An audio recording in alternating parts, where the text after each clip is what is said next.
67వ కీర్తన మొదటి వచనం.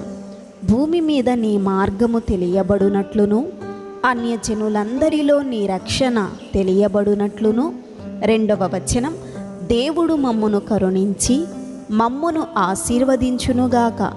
ఆయన తన ముఖకాంతి మా మీద ప్రకాశింపచేయునుగాక.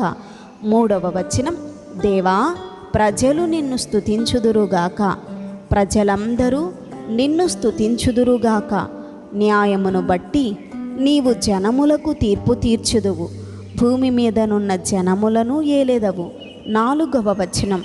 జనములు సంతోషించుచు ఉత్సాహధ్వని చేయునుగాక. 5వ వచనం. దేవా, ప్రజలు నిన్ను స్తుతించుదురుగాక. ప్రజలందరూ నిన్ను స్తుతించుదురుగాక. 6వ వచనం. అప్పుడు భూమి దాని ఫలములిచ్చును, దేవుడు మా దేవుడు మమ్మును ఆశీర్వదించును. 7వ వచనం. దేవుడు మమ్మును దీవించును, భూదిగంత నివాసులందరూ ఆయన యందు భయభక్తులు నిలుపుదురు. ఆమేన్.